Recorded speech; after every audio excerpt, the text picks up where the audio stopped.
Nora আর আরিথ এক দেশের খুব সুন্দর দুই শিশু এমন এক মহাকাশ স্টেশনে ঢুকে পড়ল যেখানে চারদিকে বেলুন ভেসে বেড়াচ্ছে। কিছু বেলুন গ্রহের মতো দেখতে। পিকু একটা ধরতে গিয়ে চেষ্টা করল আর শূন্য মাধ্যাকর্ষণে ঘুরতে লাগল। লুমি হাসল আর একটা আলোর দড়ি বানাল। ঠিক তখনই এক বিশাল রূপালী প্রাণী ভেসে ভেসে তাদের দিকে এগিয়ে এলো।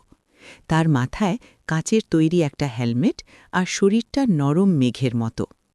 আমি স্পাইসেলো, সে বলল। স্পাইসেলো বলল, বেলুনগুলো আসলে হারিয়ে যাওয়া দরজা। প্রতিটা বেলুন খুললেই চলে যায় এক একটা রহস্যময় জায়গায়।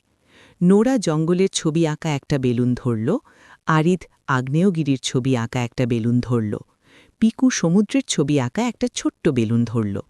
তিনটেই এক জায়গায় ফেটে গেল। Pop pop pop. তারা তিনটে রঙিন সুড়ঙ্গের ভেতর দিয়ে নিচে পড়ে গেল। সুড়ঙ্গগুলো মিষ্টির মতো পাক খেতে খেতে ঘুরছিল। তারা একসঙ্গে এসে পড়ল এক জায়গায়, এক রহস্যময় দ্বীপে, যেখানে একটা আগ্নেয়গিরি দাঁড়িয়ে আছে একটা জলপ্রপাতের পাশে, আর সমুদ্রটা জ্বলজ্বল করছে তারা ভরা আকাশের মতো। এক বিশাল সবুজ প্রাণী তাদের ঢেউয়ের ভেতর একটা মুক্তোর কম্পাস ধরে আছে। বন্ধুরা, যদি তোমরা এমন রোমাঞ্চকর গল্প চাও তাহলে আমাদের ইউটিউব চ্যানেলটা সাবস্ক্রাইব করতে ভুলবে না এবং ফেসবুকে আমাদের ফলো করো।